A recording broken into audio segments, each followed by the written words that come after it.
جس پر یہ جنگ لڑی گئی، جبکہ اصل میں احد ایک پہاڑی سلسلے کا نام ہے۔ یہ پہاڑی سلسلہ تقریباً 1 میل لمبا ہے۔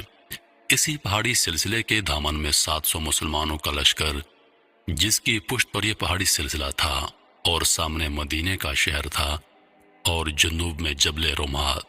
نبی کریم نے اسلامی لشکر کو اسی جگہ ڈیرا ڈلوایا جہاں یہ تینوں اطراف سے محفوظ تھے، اور سامنے ایک چھوٹا سا میدان تھا جہاں ان کا سامنا کفار سے ہونا تھا۔ ہفتہ شوال 3 ہجری 23 مارچ 625 عیسوی کو دونوں فوجیں احد کے دامن میں آمنے سامنے آ گئیں۔ نبی کریم نے اسلامی لشکر کو 3 حصوں میں تقسیم کیا۔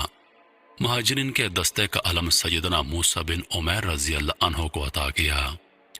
قبیلہ اوس کے دستے کا علم حسید بن عزیر رضی اللہ عنہ کو عطا کیا، اور قبیلہ خزرج کے دستے کا علم خبیر بن منظر رضی اللہ عنہ کو عطا کیا۔ حضور اکرم صلی اللہ علیہ وآلہ وسلم نے جنگی نقطہ نظر سے 50 تیر اندازوں پر مشتمل ایک دستہ عبداللہ بن جبیل رضی اللہ عنہ کی سربراہی میں ایک چھوٹی سی پہاڑی جبل رومات پر مقرر کیا۔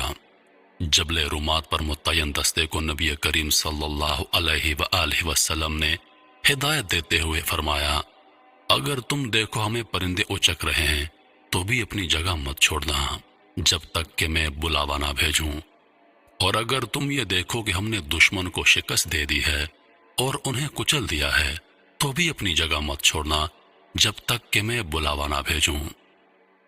جبل رومات پر موجود ان تیر اندازوں کے دستے کا اصل کام دشمن کو جنوب کی طرف سے حملہ کرنے سے روکنا تھا، جبکہ ایک دستہ دائیں جانب تھا اور دوسرا دستہ بائیں جانب۔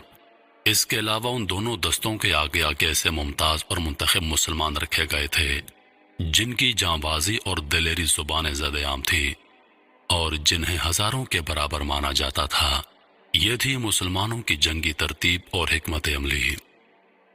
دوسری جانب مشرکین نے بھی اپنے لشکر کی گروہ بندی کر رکھی تھی۔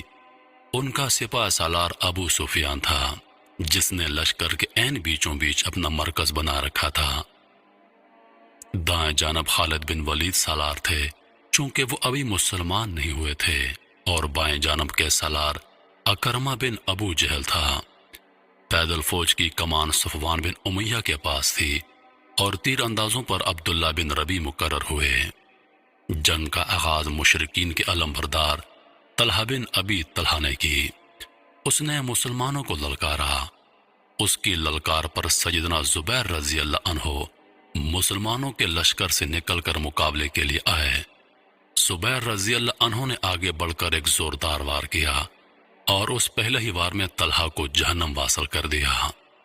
طلحہ کے گرتے ہی اس کا جھنڈا اس کے بھائی عثمان نے اٹھا لیا، اور پھر اس نے مسلمانوں کو للکارا۔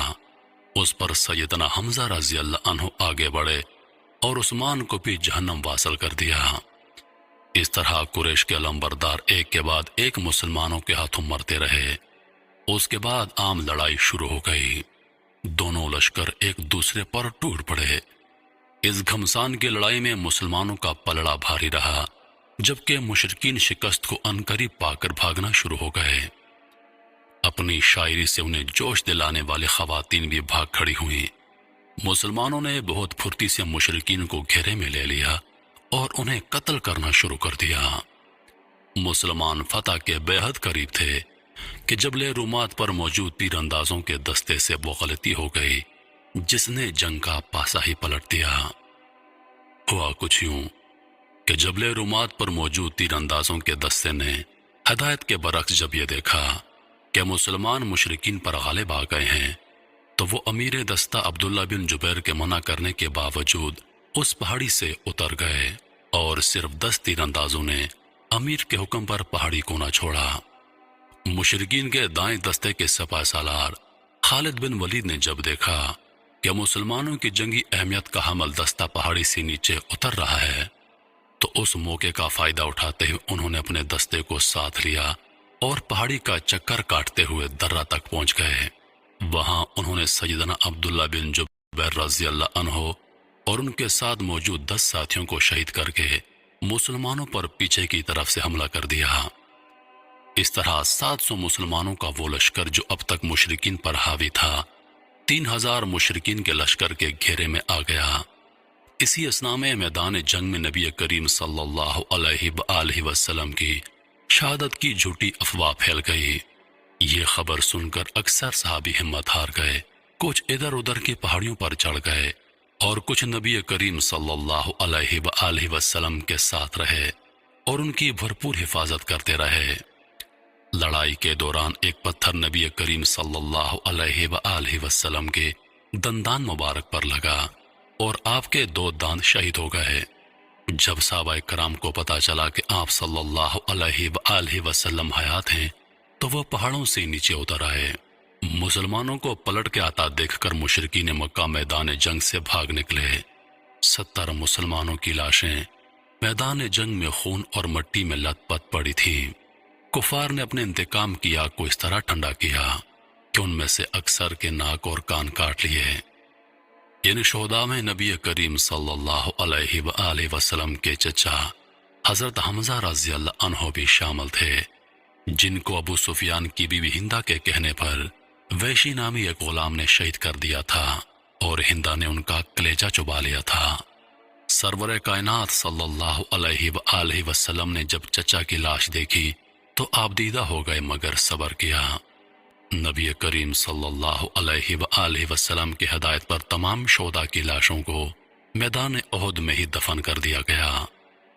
بعض لوگ اس جنگ کو مسلمانوں کی شکست مانتے ہیں، جبکہ بعض کے خیال میں یہ جنگ بے نتیجہ نکلی، لیکن یہ بات یقینی ہے کہ کفار مکہ اس جنگ میں فتح یاب نہ ہو سکے۔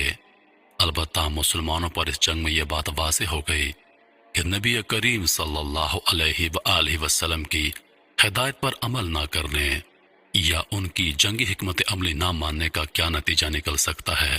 اگر جبل رومات پر تعین تیر اندازوں کا وہ دستہ اپنی جگہ نہ چھوڑتا تو مسلمان اس جنگ میں کامیاب ہو جاتے۔ اس جنگ میں 70 کے قریب مسلمان شہید ہو گئے، جبکہ 27 مشرکین ہلاک ہو گئے تھے۔